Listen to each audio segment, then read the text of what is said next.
Selamat datang kembali di pembahasan mendalam kita. Hari ini kita fokus ke sebuah nama yang mungkin sering Anda lihat ya di ujung jalur kereta di Tokyo, tapi ternyata menyimpan cerita yang jauh lebih kaya. Toneri di distrik Adachi. Betul sekali. Pernah kepikiran gak sih, apa arti nama itu?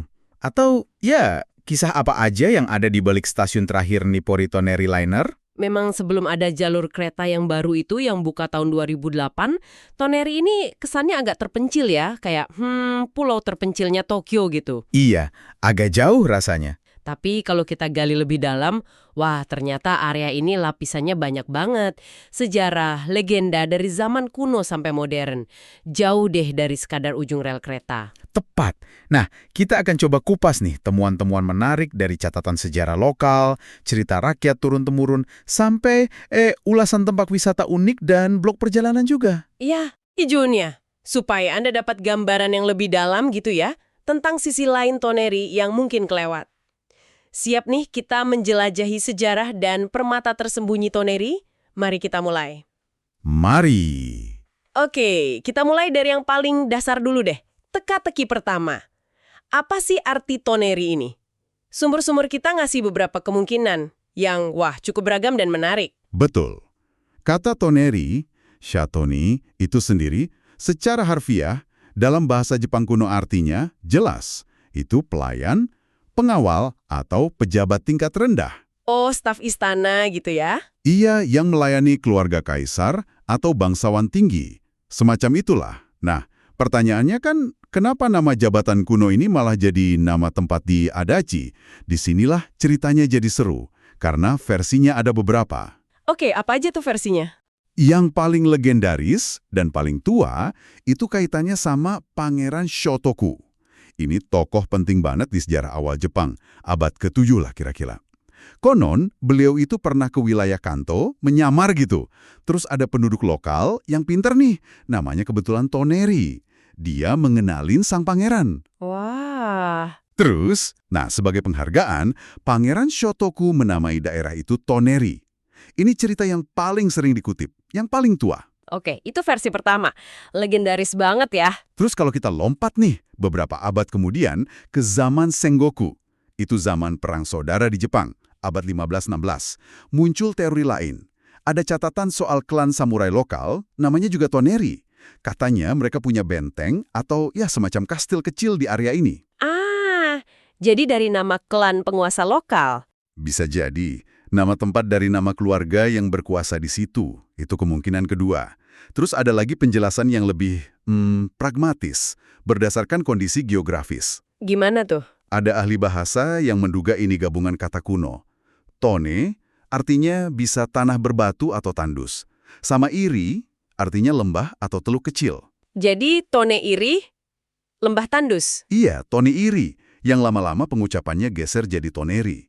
Jadi bukan soal orang, tapi soal lanskapnya. Masuk akal juga ya. Bahkan, ini ada satu lagi agak spekulatif sih, kaitannya sama bahasa Ainu, bahasa penduduk asli Jepang Utara itu. Bahasa Ainu? Sampai ke Kanto? Nah, itu dia perdebatannya. Tapi teorinya, dalam bahasa Ainu ada kata mirip tone artinya danau atau rawa, dan ri itu tempat tinggi. Jadi mungkin maksudnya dataran tinggi dekat rawa. Tapi ya itu tadi, pengaruh Ainu di Kanto ini masih jadi diskusi. Wah, ini menarik banget ya. Satu nama, tapi lapisannya banyak banget. Ada jejak legenda kekaisaran, ada samurai, ada gambaran alam, sampai mungkin bahasa pribumi kuno. Iya kan? Langsung kebayang kalau Tonere ini bukan tempat yang gitu-gitu aja, tapi maknanya terus dibentuk ulang sepanjang sejarah. Kita balik sedikit ke legenda Pangeran Shotoku tadi deh. Ada nggak sih tempat di Tonere atau sekitarnya gitu yang bisa kita rasakan koneksi langsung ke cerita ini? Ada, dan cukup spesifik malah. Jejaknya itu paling kuat ada di kuil Genshoji. Genshoji.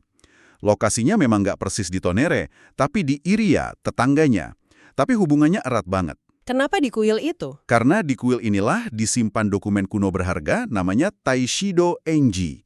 Taishido Enji. Enji itu kan semacam catatan sejarah atau legenda pendirian kuil ya. Oh iya. Nah, Taishido Enji ini secara jelas nyeritain pertemuan Pangeran Shotoku Taishi, itu kan sebutan untuk Pangeran Shotoku, dengan penduduk yang namanya Toneri. Oh, tertulis di situ ya ceritanya. Betul. Dan yang bikin makin personal nih, pendiri kuil Genshoji ini, seorang biksu namanya Gensho Shonin, itu dipercaya keturunan dari salah suatu pengikut Pangeran Shotoku yang ikut ke Kanto. Seorang pandai besi katanya. Jadi ada klaim hubungan darah langsung itu. Wow. Jadi kuil ini kayak penjaga ceritanya ya. Nggak cuma teks tapi tradisinya juga. Tepat sekali. Dan tradisinya masih jalan loh. Sampai sekarang, kuil Genshoji itu masih ngadain upacara rutin namanya Taishiko. Setahun 3 kali, tanggal 22 Januari, Mei, sama September. Masih rutin ya? Masih. Itu hari-hari peringatan terkait Pangeran Shotoku. Kalau Anda ke sana pas upacara, wah, itu pengalaman unik sih. Lihat gimana legenda kuno tetap hidup di masyarakat lokal. Ini salah satu tujuan menarik kalau suka sejarah yang mendalam. Oke, dari Pangeran Shotoku kita geser ke cerita yang nuansanya beda nih, lebih melankolis gitu ya. Ada kisah cinta tragis yang katanya menghubungkan Toneri sama wilayah Saitama di seberang sungai. Tercermin dari nama Sungai Kenaga, Monagakawa. Betul. Sungai Kenaga ini kan jadi batas alami ya antara distrik Adachi di Tokyo sama kota Soka di Saitama. Nama sungai ini memang lekat banget sama legenda Kenaga Hime, Monagahime. Artinya putri berambut panjang. Putri berambut panjang, gimana ceritanya? Ceritanya, Kenaga Hime ini wanita cantik banget dari desa seberang sungai, wilayah Soka sekarang. Dia nikah sama pria di Toneri. Tapi sayangnya, hubungan dia sama ibu mertuanya itu buruk banget. Konflik terus. Sampai akhirnya, dalam keputusasaan, dia bunuh diri, nenggelamin diri di sungai itu. Ya ampun. Suaminya, patah hati banget, ikut nyusul bunuh diri di tempat yang sama.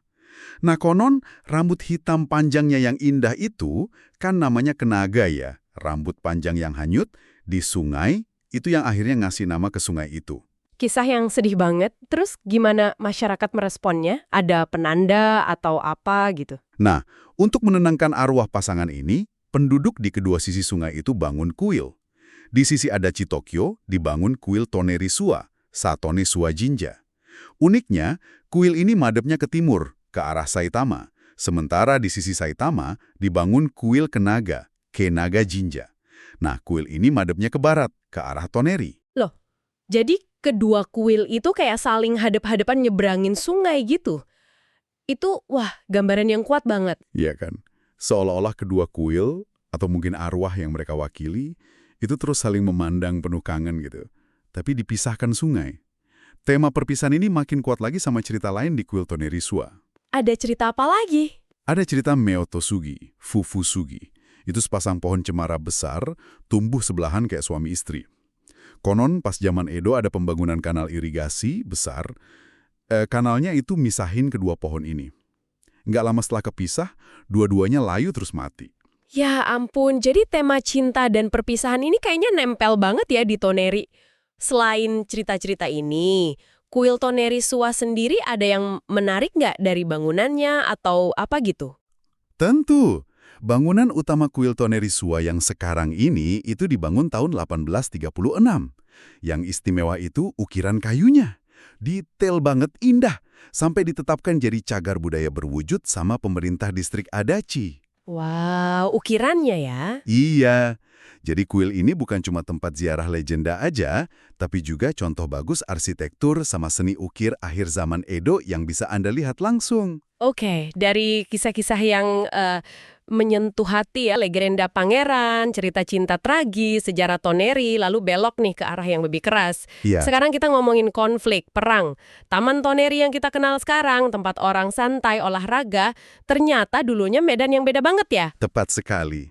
Dari catatan sejarah dan temuan arkeologi, area yang sekarang jadi Taman Toneri, Shane Koen, yang luas itu dulunya lokasi benteng pertahanan penting.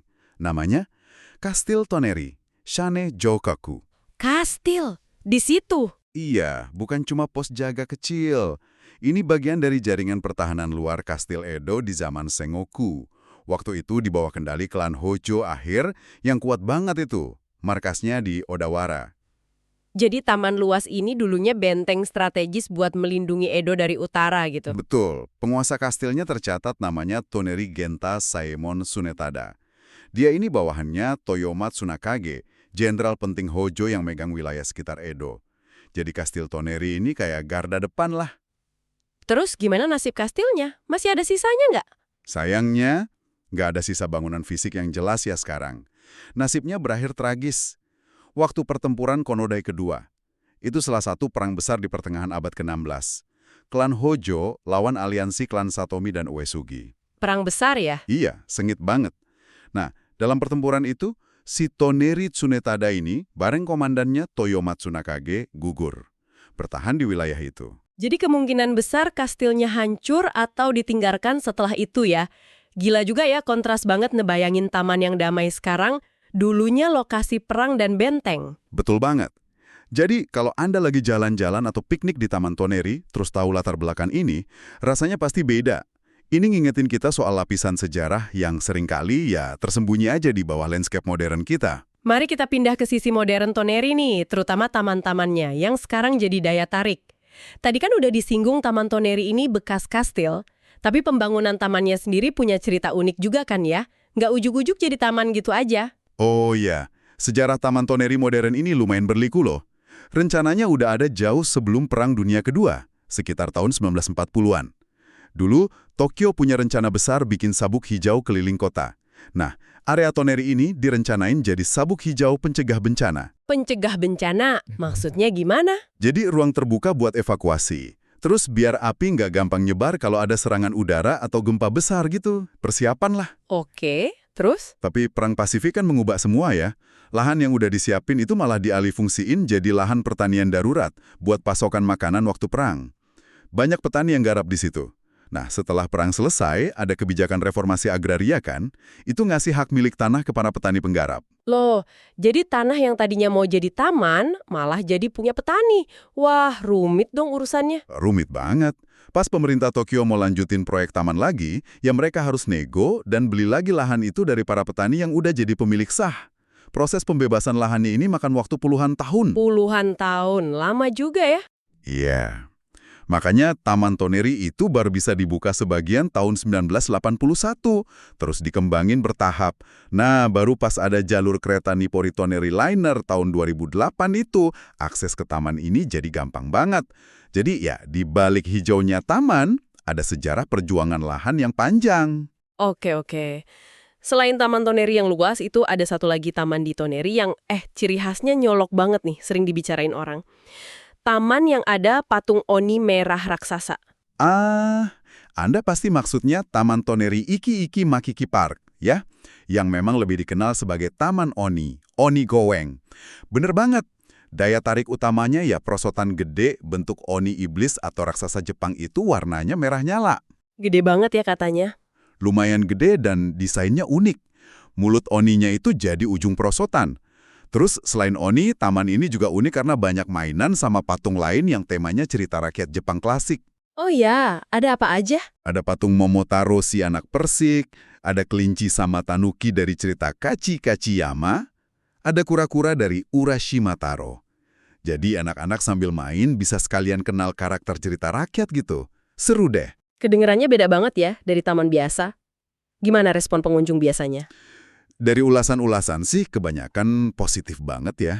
Orang suka karena unik, tempatnya asik, nggak cuma buat anak-anak tapi orang dewasa yang nemenin juga seneng. Paling ada catatan kecil, Oninya kan gede tuh. Kadang agak bikin takut anak balita awalnya. Tapi biasanya cepat adaptasi kok. Ini jelas tujuan wisata keluarga yang unik kalau lagi nyari yang beda di Tokyo. Balik ke Taman Toneri yang utama nih. Selain sejarahnya yang berlapis itu, belakangan ini, taman ini jadi populer juga gara-gara acara musiman yang indah banget. Ada acara bunga dan cahaya gitu kan ya? Benar. Sejak 2023 kemarin, Taman Toneri jadi salah satu lokasi utama program Flower and Light Movement dari Pemda Tokyo. Salah satu yang paling ditunggu itu pas bunga Nemophila biru mekar. Biasanya April sampai awal Mei gitu. Nemophila biru ya? Bagus banget kayaknya. Bagus banget. Hamparan bunga birunya tuh cakep pas siang hari. Apalagi kalau barengan sama sakura yang kadang masih ada sisa. Nah pas malam, areanya dihias lampu iluminasi. Spektakuler deh. Bunga biru sama pohon-pohon disorot lampu, jadi kayak dunia fantasi gitu. Wah, kebayang cantiknya. Iya, fotogenik banget. Bahkan suka ada jajanan edisi khusus kayak soda atau es krim warna biru Nemophila gitu. Jadi Taman Toneri ini jadi destinasi menarik banget sepanjang hari pas musim bunga itu. Tadi kita udah bahas kuil Konerisua ya, yang ada legenda cintanya itu. Tapi ada satu lagi nih kuil penting di Toneri yang sejarahnya lebih panjang lagi. Mungkin yang paling tua malah di area ini. Anda pasti merujuk ke kuil Toneri Hikawa, Shatone Hikawa Jinja. Betul, ini usianya tua banget. Menurut catatan kuilnya sendiri, didirikan tahun 1200 Masehi. Awal zaman Kamakura itu. Jadi ini salah satu institusi tertua yang masih ada di Toneri. Tahun 1200, wah lama sekali ya. Iya, di zaman Edo, peran kuil ini penting banget. Dia jadi Sochinju. Sochinju, itu artinya kuil penjaga utama. Bukan cuma buat desa Toneri, tapi juga buat dua desa tetangga, Iria sama Yuma. Desa Yuma sekarang masuk Saitama sih. Ini nunjukin posisinya sebagai pusat spiritual buat komunitas yang lebih luas di perbatasan Tokyo Saitama waktu itu. Oh, jadi kayak pusat spiritual regional gitu ya dulunya. Terus sekarang gimana perannya? Nah, setelah restorasi Meiji, ada perubahan administrasi kan? Fokusnya jadi kembali ke kuil penjaga utama khusus buat wilayah Toneri aja. Tapi, ya warisan sejarahnya tetap ada. Buat pengunjung sekarang, selain usianya yang tua, daya tarik utamanya itu keindahan bangunan utamanya, shradennya. Bangunannya ya, apanya yang istimewa? Bangunannya itu dari kayu zelkova atau keyaki yang kualitasnya bagus banget. Terus pakai teknik masame. Masame itu artinya kayunya dipilih dan dipotong biar seratnya lurus sempurna. Ini nunjukin keahlian tukang kayunya tinggi banget. Dan yang paling bikin kagum itu ukiran kayu di dinding luarnya. Ukirannya? Ukiran apa aja tuh? Wah, detail dan artistik banget. Ada ukiran naga, singa penjaga, karajishi, bunga pioni, terus yang paling seru ada adegan-adegan dari mitologi Jepang. Mitologi Jepang? Kayak gimana? Ya, Anda bisa lihat ukiran Dewa Susanoo no Mikoto lagi lawan ular raksasa Yamata no Orochi. Atau adegan pas Dewi Matahari Amaterasu Omikami keluar dari gua Amano Iwato. Bener-bener kayak galeri seni mitologi 3 dimensi di kayu gitu. Wow, jadi ke kuil ini bukan cuma soal sejarah, tapi juga bisa lihat seni ukir tradisional yang luar biasa ya.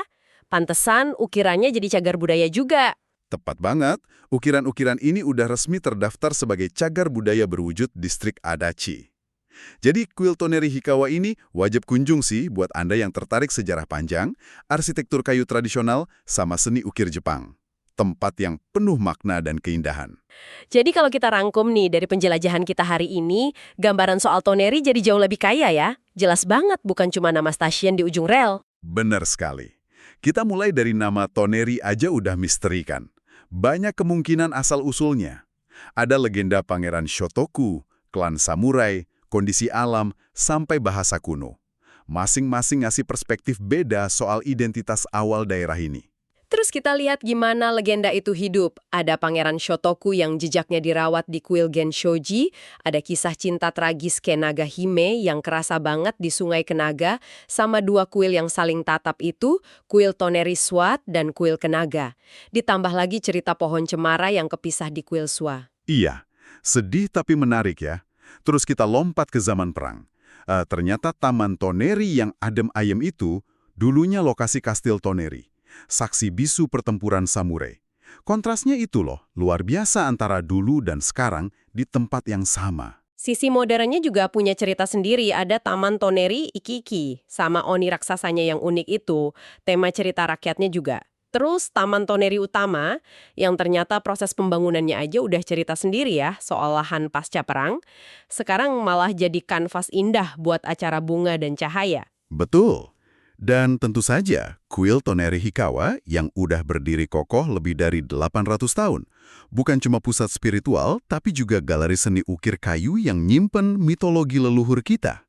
Ya, penelusuran kita ini nunjukin banget ya gimana sebuah area di pinggiran kota besar kayak Tokyo itu bisa nyimpen begitu banyak lapisan, sejarah, folklore, seni, jejak perubahan zaman, semuanya ada di situ. Masa lalu dan masa kini itu benar-benar hidup barengan di Toneri. Ini ngingetin kita sih, kalau seringkali cerita paling menarik itu justru sembunyi di tempat-tempat yang mungkin kita anggap biasa aja.